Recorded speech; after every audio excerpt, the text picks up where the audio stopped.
Today we are going to discuss about the kingdom Porifera. अब Porifera हम animal kingdom में पढ़ रहे हैं. अब ये जितने भी पॉरीफेरस हम कोडेट तक पढ़ेंगे सारे के सारे मेटाजोन्स हैं. मेटाजोन्स का मतलब मल्टी सेलुलर ऑर्गेनिज्म, और बाकी जो यूनिसेलुलर ऑर्गेनिज्म होते हैं उनको प्रोटोजोआ कहते हैं. अब पॉरीफेरा का मतलब है पोर बेयरिंग, यानी कि इनकी पूरी बॉडी पे पोर्स पाए जाएंगे, न्यूमरस पोर पाए जाते हैं. अब इम्पॉर्टेंट चीज ये है कि जो पोरीफेरा की करेक्टरिस्टिक है वो अदर मेटाजोन से अलग है, तो इन्हें एक सब किंगडम में रखा जाता है जिसे पैराजोआ कहता है, और बाकी सब मेटाजोन को यूमेटाजोन में रखा जाता है, यानी कि ट्रू मेटाजोन. अब इनके करेक्टरिस्टिक अलग होने की वजह से इन्हें पैराजोआ में रखा जाता है, इसलिए इनकी स्टडी को क्या कहते हैं, पैराजूलॉजी. अब इंपॉर्टेंट थिंग है क्योंकि मल्टी सेलुलर ऑर्गेनिज्म है, तो then they have the cellular level of organisation. It means whole body is made up of cell, but the cell do not aggregate to perform a specific function to form tissue. तो यानी कि cell तो है पर वो cell tissue नहीं बनाते. तो ये सेल मिलके क्या बनाते हैं, सेल मिलके डर्म बनाते हैं, लेयर बनाते हैं. Outer layer dermal and inner layer को गैस्ट्रल लेयर कहते हैं. ठीक है जी. अब मोस्ट इंपॉर्टेंट थिंग जो हम यहाँ पे डिस्कस करेंगे उन पॉइंट्स में, ये सॉलिटरी और कॉलोनियल है. सॉलिटरी मीन्स कि अकेले भी पाए जा सकते हैं, और कॉलोनियल्स यानी कि ग्रुप में भी पाए जा सकते हैं. Sedimentary and all are sessile. Important thing is that कि जितने भी स्पॉन्जेस होते हैं सारे के सारे सेडेंट्री और ससाइल होते हैं. इसका मतलब क्या है, इसका मतलब है वो इमोबाइल होते हैं, वो मूव नहीं कर सकते, वो एक जगह पर रहते हैं. वो अटैच होते हैं किसी एक सबस्ट्रेटम से एक पर्टिकुलर जगह से और वहीं पर रहते हैं. ठीक है. जनरली जिससे अटैच रहते हैं उनको रोक्स कहते हैं, और जो रॉक से अटैच ऑर्गेनिज्म होते हैं उन्हें एपिलिथिक कहते हैं. तो जो स्पॉन्जेस होते हैं वो एपिलिथिक होते हैं क्योंकि वो रॉक से अटैच होते हैं और मूव नहीं करते. Now mostly marine, it is very important point. Mostly marine है, ये नहीं कहा है कि ऑल आर मरीन, यानी कि ज्यादातर मरीन होते हैं, पर उनमें से कुछ ऐसे भी हैं जो फ्रेश वाटर में पाए जाते हैं. अब जो फ्रेश वाटर में पाया जाता है वो स्पॉन्जिला है. अब आप आगे चल के इनके क्लासिफिकेशन में देखेंगे, कैल्सेरिया भी होती है, डेमोस्पोंजिया भी होती है, हेक्स एक्टिनिलिडा भी होती है. तो डेमोस्पोंजिया की एक स्पेशल क्लास जिसे स्पॉन्जिलिडी कहते हैं, उसके अंदर जितने भी स्पॉन्जेस आते हैं वो फ्रेश वाटर स्पॉन्ज होते हैं. ठीक है जी. तो सारे के सारे मरीन होते हैं स्पॉन्जिला को छोड़ के. तो spongilla is a fresh water sponge, पर it appear green in colour क्योंकि वो सिम्बायोटिक एसोसिएशन बताता है. सिम्बायोटिक एसोसिएशन यानी कि जहाँ पे दोनों का फायदा हो रहा है. सिम्बायोटिक एसोसिएशन बनाता है with zoochlorella, and zoochlorella is your green algae. That's why I have written this in green colour. Now अब जितने भी आपके स्पॉन्जेस होते हैं या पॉरीफेरा होते हैं, ये एसिमेट्रिकल होते हैं. एसिमेट्रिकल यानी कि कोई भी प्लेन को आप इनके सेंट्रल एक्सिस से पास करेंगे तो ऑर्गेनिज्म टू इक्वल हाफ में डिवाइड नहीं होगा. ठीक है जी. एसिमेट्रिकल यानी कि कैसे भी काटो दो equal half, right and left equal half कभी नहीं मिलेंगे. तो almost all are asymmetrical, exception है ल्यूकोसोलेनिया, साइफा और साइकोन. अब इनमें क्या होता है, सारे के सारे एसिमेट्रिकल होते हैं, पर ल्यूकोसोलेनिया और साइफा और साइकोन्स are radially symmetrical.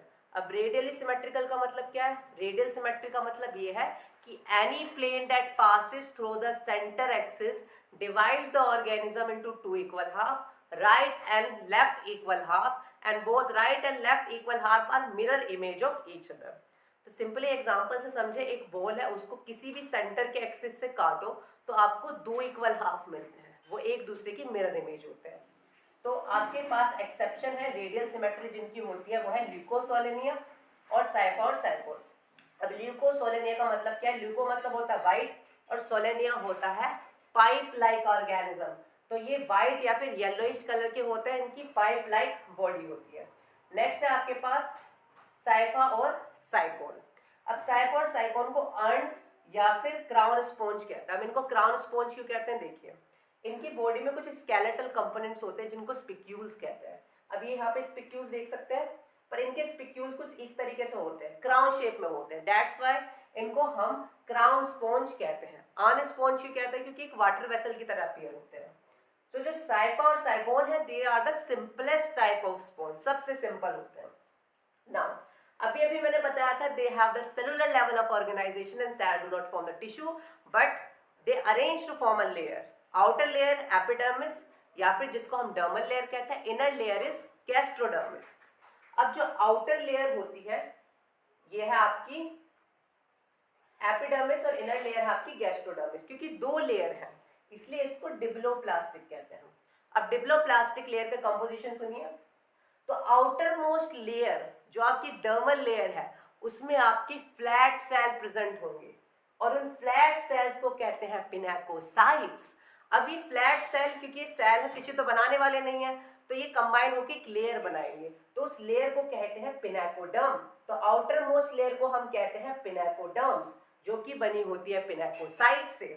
डर्म means layer which act as a epidermis। अब पिनाकोसाइट्स का काम क्या होता है? इनका काम होता है protection of the internal parts. अब पिनाकोसाइट्स में एक इंपॉर्टेंट चीज है कि ये फ्लैट सेल्स है, इनका जो न्यूक्लियस होता है वो सेंट्रली लोकेटेड होता है, पर आप देख सकते हैं थिन होते हैं मार्जिन से। तो इनका जो मार्जिन होता है पिनाकोसाइट का वो थिन होता है। अब उनके पास एक स्पेशल कैरेक्टरिस्टिक होती है कॉन्ट्रैक्टिबिलिटी की। इट मीन्स इनके मार्जिन कॉन्ट्रैक्ट कर सकते हैं जिसकी वजह से स्पॉन्ज का साइज बड़ा भी हो सकता है और छोटा भी हो सकता है।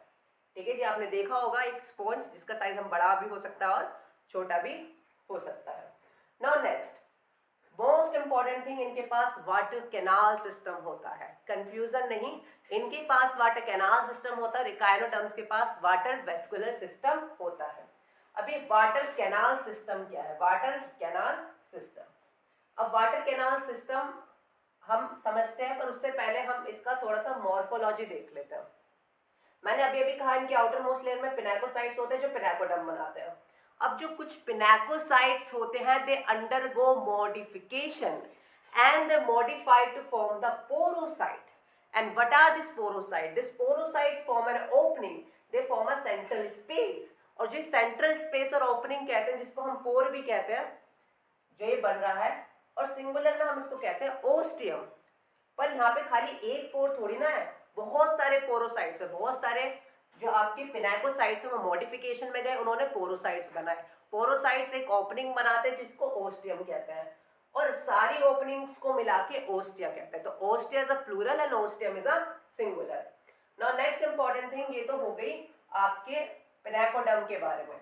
अब जो इनर मोस्ट लेयर होती है आप पे सेल देख सकते हैं circular, actually these are the ovoid cell. अब इनका जो न्यूक्लियस होता है वो सेंट्रली लोकेटेड नहीं होता, या तो वो होता है एपिक्स पे या फिर होता है मार्जिन पे। अब जो ये सेल है इनको कहते हैं कोइनोसाइट्स, हम इनको कहते हैं कोइनोसाइट्स। अब ये कोइनोसाइट्स मिलके क्या बनाएंगे? लेयर बनाएंगे, डर्म बनाएंगे। जो डर्म बनाएंगे उनको कहते हैं कोइनोडर्म, क्योंकि कोइनोसाइट्स होते हैं कोइनोडर्म बनाते हैं। और इनका दूसरा नाम है गैस्ट्रोडर्म। गैस्ट्रोडर्म का मतलब क्या है कि they help in the digestion, that's why they are known as gastroderm. Okay, इतना समझ में आता है। अब आगे देखिए कि जो आपके पिनाकोडर्म है, क्योंकि ये सेलुलर है, इनका सेलुलर ऑर्गेनाइजेशन, और वो सेलुलर ऑर्गेनाइजेशन ने दो लेयर बनाई आपकी, outer layer inner layer. Outer layer is dermal layer pinacoderm, inner layer is gastroderm और कोइनोडर्म, दो लेयर बनाए इसलिए डिप्लोप्लास्टिक है। अब ये दोनों की दोनों सेलुलर होती है, पिनाकोडर्म भी सेलुलर है और आपकी कोइनोडर्म भी सेलुलर है, पर इनकी बीच की जो लेयर होती है वो ए सेलुलर होती है और नॉन सेलुलर लेयर होती है। उस ए सेलुलर और नॉन सेलुलर लेयर का नाम है मीजनकाइम या मीजोहाइल। ये मीजनकाइम और मीजोहाइल क्या होती है? ए सेलुलर लेयर। ये जिलेटिनस जेल लाइक होती है, ठीक है, जिलेटिनस लेयर, इसमें कुछ प्रोटीन्स प्रेजेंट होते हैं। हम इसके बारे में आगे डिस्कस करेंगे। अभी हम वाटर कैनाल के बारे में डिस्कस कर रहे थे तो उसका पैसेज देख लेते हैं। तो हर जगह इनके पास क्या होते हैं? ओपनिंग, जिन्हें ओस्टिया कहते हैं। तो पानी अंदर आएगा ओस्टिया से, पानी अंदर आएगा थ्रू ओस्टिया से, हर पोर से आ रहा है, ओस्टिया से अंदर आ रहा है।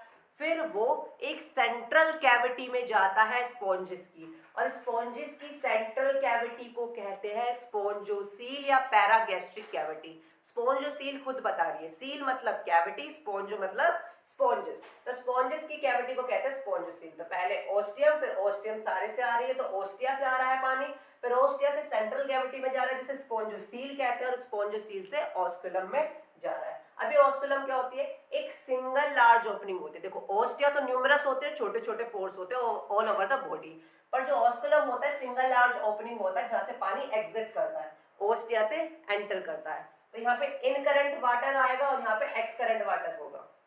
ठीक है जी, इतना समझ में आ रहा है। अब खाली हर स्पॉन्जेस में ये नहीं होता, ओस्टिया, स्पोंजियोसील, ऑस्कुलम, ये और भी कॉम्प्लेक्स होते जाते हैं। ये मैंने आपको simplest type of canal system बताया। कैनाल सिस्टम में 3 तरीके जो हम बाद में डिस्कस करेंगे, एस्कोन, साइकोन, ल्यूकोन, पर ये simplest type of canal system है जो साइकोन में प्रेजेंट होता है।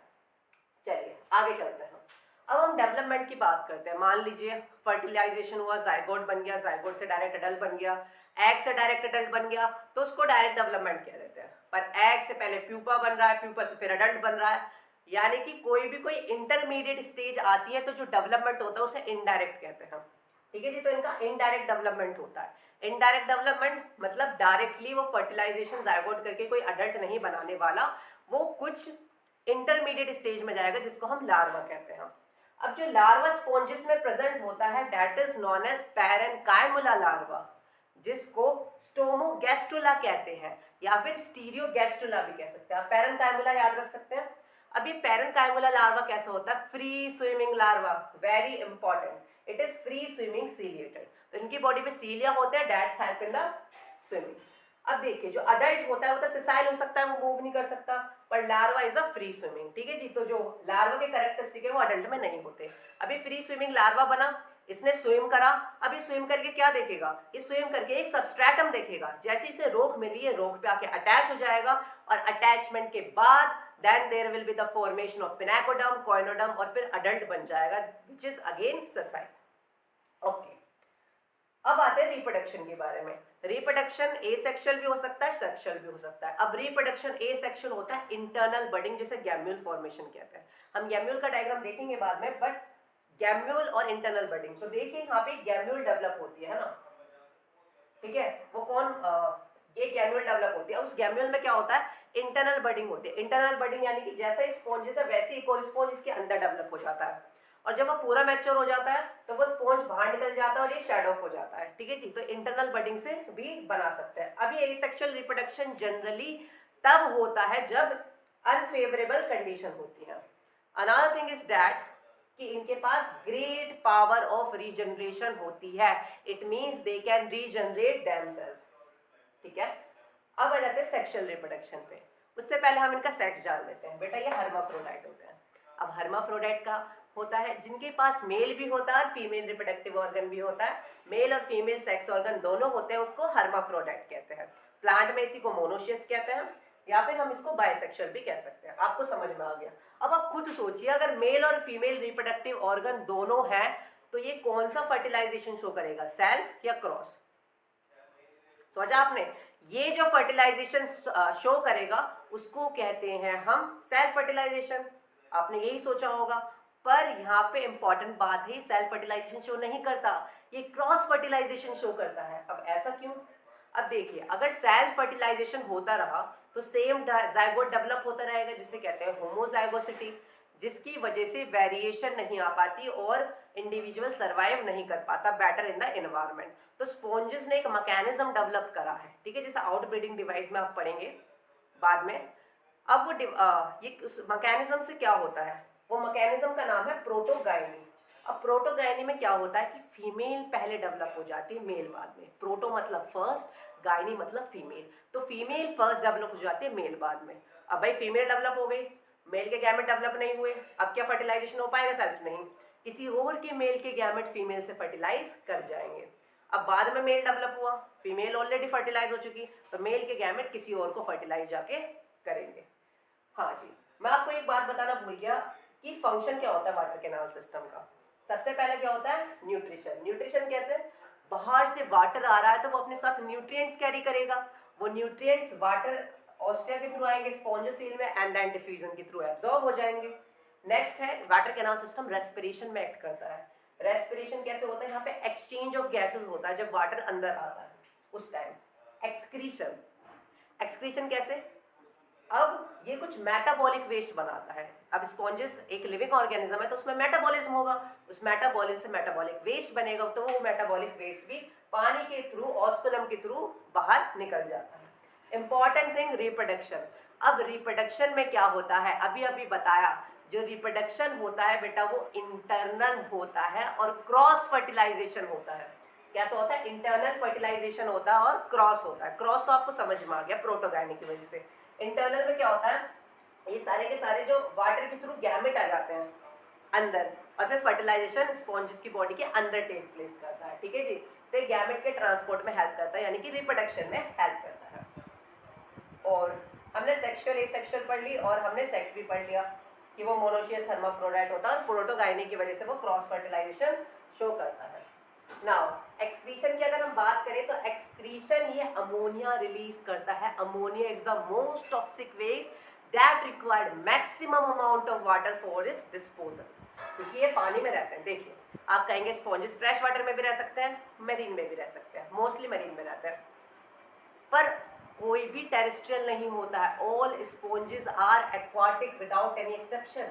इट मींस उनके पास बहुत ज़्यादा वाटर है सराउंडिंग में, तो वो आराम से ये टॉक्सिक वेस्ट रिलीज कर सकते हैं और ये डिस्पोज ऑफ या एक्सक्रीट आउट हो सकता है, ठीक है। क्योंकि अमोनिया रिलीज करते हैं तो इनके लिए एक अलग नाम है जिसे कहते हैं अमोनोटेलिक ऑर्गेनिज्म। रेस्पिरेशन की बात करें तो रेस्पिरेशन है diffusion. Simply general body surface से क्या होता है, डिफ्यूजन होती है, O2 अंदर जाती है, CO2 बाहर जाती है। नर्वस सिस्टम, ये एक लौता ऐसा मेटाजोन का किंगडम है जिसके पास नर्व नहीं होती, ठीक है जी। सबसे पहले डेवलप होती है सिलेंड्रेटा में, पर यहाँ पर कोई नर्वस सिस्टम देखा नहीं जाता, और ना ही यहाँ पे कोई नर्व प्रेजेंट होती। यूनिपोलर, बाइपोलर या मल्टीपोलर न्यूरॉन देख सकते हैं, बट नर्व प्रेजेंट नहीं होती। अब हम बात करते हैं मीजनकाइम लेयर की, जो हमने बीच में छोड़ दिया था। मीजनकाइम क्या होता है? अभी मीजनकाइम लेयर जिलेटिनस लेयर होती है, ए सेलुलर लेयर होती है, नॉन सेलुलर लेयर होती है। अब इस मीजनकाइम लेयर में बहुत सारी चीजें होती हैं। सबसे पहले इसके पास बेटा स्केलेटल कंपोनेंट्स होते हैं, स्केलेटल एलिमेंट्स होते हैं। अब ये स्केलेटल एलिमेंट्स क्या होते हैं? जो इसका एक्सोस्केलेटन बनाते हैं, जो इसकी बॉडी को सपोर्ट करते हैं, ठीक है जी। और उन स्केलेटल एलिमेंट्स को स्पिक्यूल्स कहते हैं। एंड ये स्पिक्यूल्स कैल्शियम के भी बने होते हैं, तो वो क्लास कैल्सीरिया क्या हो गया। और ये स्पिक्यूल्स आपकी स्पॉन्जिन फाइबर या फिर सिलिकेस भी हो सकते हैं, तो हेक्स एक्टिनिलिडा हो गया, ठीक है जी। अलग अलग क्लास पढ़ेंगे आप। तो यहाँ पे ये स्पिक्यूल्स हो सकते हैं कैल्सीरियस, कैल्शियम कार्बोनेट के बने, या सिलिका या स्पॉन्जिन फाइबर के। तो याद रखना, या तो कैल्शियम कार्बोनेट के बने होंगे या फिर स्पॉन्जिन फाइबर के बने होंगे। अभी स्पिक्यूल की भी अलग अलग शेप होती है। खाली एक स्पिक्यूल देख रहे हो तो उसको मोनो एक्सोन कहते हैं, ठीक है जी। अगर 4 देख रहे हो तो उसे टेट्रा एक्सोन कहते हैं। पर अगर कभी टेट्रा एक्सोन में से एक एक्सोन लूज हो गया, मिसिंग हो गया, तो जो स्पिक्यूल बनता है उसे ट्राई रेडिएट स्पिक्यूल्स कहते हैं। ओके, तो ट्राई रेडिएट स्पिक्यूल्स आपका जो आप यहाँ पर देख सकते हैं। इसके अलावा मीजनकाइमिक स्पेशल टाइप ऑफ सेल्स होते हैं जिन्हें अमीबोसाइट्स कहते हैं। अब अमीबोसाइट्स नाम से पता चल रहा है इनके पास सूडोपोडिया होगा, ये इनके पास अमीबा लाइक अपीयरेंस होगी। तो ये आप जो सेल देख सकते हैं जो मैंने ग्रीन से शो किया है, दैट इज अमीबोसाइट्स। अब ये अमीबोसाइट्स भी अलग अलग तरीके के हो सकते हैं, जैसे टीसोसाइट्स, आर्कियोसाइट्स, स्क्लेरोब्लास्ट, कैल्कोब्लास्ट, क्रोमोसाइट्स या फिर ट्रोफोसाइट्स। तो सबसे पहले हम आर्कियोसाइट्स के बारे में बात करते हैं। आर्कियोसाइट्स, आर्कियो मतलब आप समझ सकते हैं these are the totipotent cell. अब ये आर्कियोसाइट्स के पास एबिलिटी है to form any kinds of amoebocytes. They have ability to form the complete organism. अभी आर्कियोसाइट ही ये है जो गैमेट्स बनाते हैं यहाँ पर, है ना। ये आर्कियोसाइट ही क्या किस में हेल्प कर रहे हैं? गैमेट के फॉर्मेशन में हेल्प कर रहे हैं, वेरी इंपॉर्टेंट। स्क्लेरोब्लास्ट, स्क्लेरो से पता चल रहा है कुछ स्केलेटन बनाने में काम होंगे, तो यानी कि ये आपकी स्केलेटल कंपोनेंट्स बनाते हैं जिसको स्पिक्यूल्स कहता है। अगर वो कैल्शियम का तो कैल्शियम का बनाएंगे, वरना स्पॉन्जिन फाइबर का। कैल्कोब्लास्ट होता है वो कैल्शियम का स्केलेटन बनाते हैं। क्रोमोसाइट्स क्या होते हैं? अब अलग अलग स्पॉन्जेस अलग अलग कलर के होते हैं, कोई ग्रीन होता है, कोई येलो होता है, कोई वाइट होता है, तो अलग अलग कलर के स्पॉन्जेस होते हैं। तो वो अलग अलग कलर आ रहा है क्रोमोसाइट्स की वजह से। Chromo means colour, cyte means cell, तो इनके पास पिगमेंट होता है that provide colour to the sponges. Trophocytes क्या होता है? अब ट्रोफोसाइट्स ही आपका होता है, आप मान लीजिए ट्रोफोसाइट्स होता है जो सर्कुलेशन में हेल्प करता है। नेक्स्ट तरीके की साइट्स है थीसोसाइट्स। अब आपने देखा होगा वाटर करंट के थ्रू न्यूट्रिएंट्स अंदर आ रहे हैं, पर हर बार नहीं आए, जरूरी थोड़ी ना है, तो फूड को स्टोर करने की जरूरत है। तो ये जितना भी फूड डिफ्यूज होके आता है वो कहाँ स्टोर हो जाता है? थियोसोसाइट्स में। अब मैंने आपको बताया था कि कॉइनोसाइट्स या फिर कॉलोसेल्स, जो आपके सेल्स होते हैं कॉइनोसाइट्स, इनके पास फ्लैजिला होता है, और यही फ्लैजिला हेल्प कर रहा है किसके मूवमेंट में? गैमेट के मूवमेंट में बाहर, एक्सचेंज ऑफ गैसेस, न्यूट्रिशन का इनटेक और एक्सक्रीशन में। तो इनके मूवमेंट की वजह से ही ये न्यूट्रिशन, रेस्पिरेशन, एक्सक्रीशन और रिप्रोडक्शन कर सकते हैं, इसलिए इनको फिल्टर फीडर भी कहते हैं। ठीक है जी, फिल्टर कर लेते हैं अपने खाने को जो इन्हें चाहिए। ओके, होप सो आपको ये लेक्चर समझ में आ गया होगा। Thank you for watching.